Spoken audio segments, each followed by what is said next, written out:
Hello everybody, I just wanted to do a quick video on something that's kind of personal to me and bothers me a lot, and that's people getting taken advantage of or being manipulated in some way.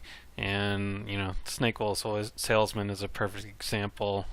There's still going to be people that buy the snake oil no matter what, but I'm going to do what I can to educate people when I can. So hopefully this will help some people. Throwing it out there, and hopefully some people will get some use out of it. So this is a post that showed up recently, and when I saw it I thought it was kind of I don't know, it just struck me as a little bit odd. So one thing to look at when you're wondering where a source, and Facebook is a source of a lot of bad information these days, I'm going to go to the person's profile. So on the person's profile, one of the things to look at is how many followers they have. Are they in a position or doing something that makes sense to have that many followers? You can look them up in LinkedIn or look about their profile and see who they are. And if just a random person, kind of odd to have 12,000 followers. So then you can also look at their history of when they're posting. And the big thing, if you look at this person's profile, is you can scroll through and basically all the way to September the 26th. They're pretty active, posting stuff about the hurricane, some political stuff, really active this whole time period around the 26th or so.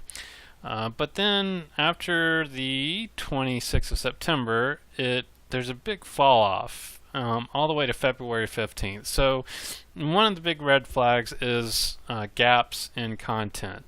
So if there's a large gap in content, that's kind of questionable. And again, one of these things individually isn't a big deal. It's when you combine them together.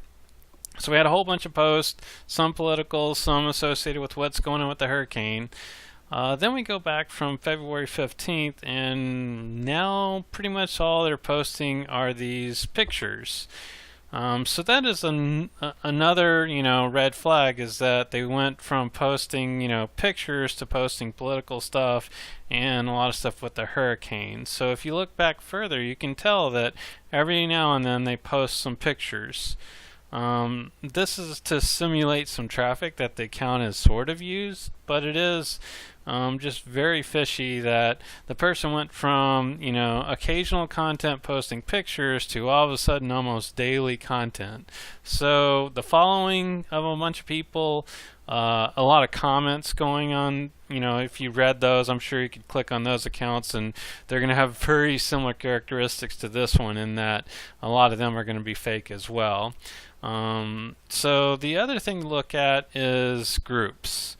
So you can determine some information by going sometimes on the left side, but it's also here under more, and then you can go to groups and tell me if you see something interesting here. So yeah, these two groups are screaming Russia. So, and they also have a German one, because they're actually, these accounts that they create or buy, however they acquire them, they do different different languages to influence people in different regions. So probably due to the recent German election, that's why there's a German group they're a part of. But yeah, the likelihood this person knows German, Russian, English, and probably Spanish, highly unlikely. Really odd that they're in these Russian groups.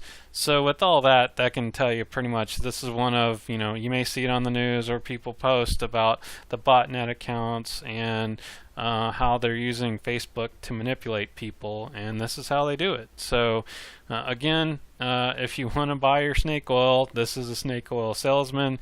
Hopefully it's helped you identify how to find them. If you have any questions on how to do it, or need me to look at any, just post comments below. I'll check those from time to time. But hopefully you found this helpful, and have a great day.